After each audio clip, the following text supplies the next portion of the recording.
Salut à tous et bienvenue dans ce nouveau cours de SES. Aujourd'hui, on s'attaque à une question qui peut paraître un peu compliquée. Comment s'organise la vie politique? Je sais, le mot politique fait parfois un peu peur. On imagine des débats compliqués, des choses qui nous dépassent. Mais on va voir ensemble que c'est bien plus accessible et surtout que ça nous concerne absolument tous. On entend souvent dire ça, non? La politique, c'est pour les adultes, c'est ennuyeux, on n'y comprend rien. C'est une impression assez répandue. Et on peut vite se dire que tout ça, ça se passe sans nous. Mais justement, et si on changeait complètement notre façon de voir les choses? Oublions l'image sérieuse et compliquée un instant. Et si on voyait la politique comme un immense jeu de société?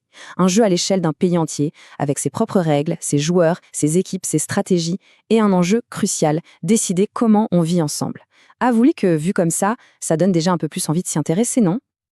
Alors, voilà notre plan de jeu pour aujourd'hui. D'abord, on va justement creuser cette idée de la politique comme un jeu. Ensuite, on regardera les règles parce que sans règles, pas de jeu. Puis, on découvrira qui sont les joueurs et les équipes en présence. On verra comment on fait pour gagner la partie. Et pour finir, on se posera la question essentielle.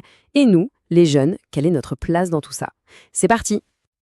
Ok, on se lance. Comme dans n'importe quel jeu, la première chose à faire pour comprendre ce qui se passe, c'est de connaître le règlement. C'est la base de tout. Alors voyons voir, quelles sont les règles fondamentales du jeu politique? Le but du jeu, le trésor que tout le monde veut obtenir, c'est ce qu'on appelle le pouvoir politique. Derrière ces mots un peu abstraits, l'idée est assez simple. C'est la capacité de prendre des décisions qui s'appliquent à toute une société sur un territoire donné. Et le grand organisateur, celui qui détient ce pouvoir, c'est l'État. Pour bien comprendre ce qu'est l'État, il y a une idée géniale d'un grand sociologue, Max Weber. Il a dit que l'État possède quelque chose d'unique, le monopole de la violence physique légitime. Oula, qu'est-ce que ça veut dire? En fait, ça veut dire que l'État est le seul à avoir le droit d'utiliser la force, via la police, l'armée, pour faire respecter les règles. L'idée, c'est que pour éviter que tout le monde règle ses comptes soi-même, on a confié ce pouvoir à une seule entité, l'État.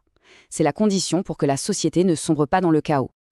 Mais là, on se dit, attention, si une seule personne ou un seul groupe contrôle toute cette force, ça peut devenir dangereux, non? On risque de tomber dans la tyrannie. Alors, pour que le jeu reste juste et équilibré, on a inventé une règle d'or. Cette règle, c'est le principe de la séparation des pouvoirs imaginé par le philosophe Montesquieu. L'idée, c'est de ne jamais mettre tous les œufs dans le même panier. On divise le pouvoir en trois. D'abord, le pouvoir législatif, c'est le Parlement. Il est chargé de voter les lois, donc d'écrire les règles du jeu. Ensuite, le pouvoir exécutif, c'est le gouvernement. Son rôle est d'appliquer ces règles au quotidien. Et enfin, le pouvoir judiciaire, ce sont les juges et les arbitres du jeu qui vérifient que tout le monde respecte les règles. Ces trois pouvoirs se contrôlent les uns les autres pour garantir nos libertés. Parfait. Maintenant qu'on a posé les règles de base, il est temps de s'intéresser aux participants.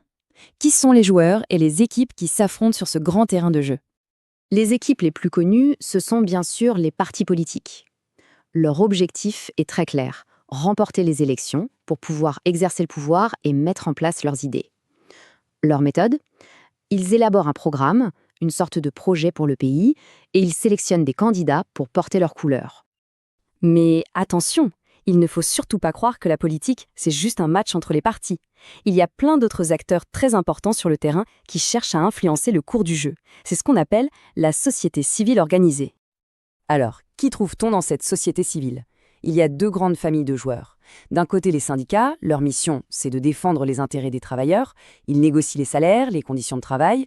De l'autre, les associations. Elles se battent pour des causes plus larges, des causes d'intérêt général comme l'environnement, la lutte contre la pauvreté, les droits humains. Tous ces groupes font pression sur les politiques pour faire entendre leur voix. On a les règles, on a les joueurs. On arrive maintenant au moment le plus spectaculaire du jeu. Comment est-ce qu'on gagne? La réponse, c'est bien sûr les élections. C'est le grand rendez-vous où les citoyens, par leur vote, distribuent les points et désignent les vainqueurs.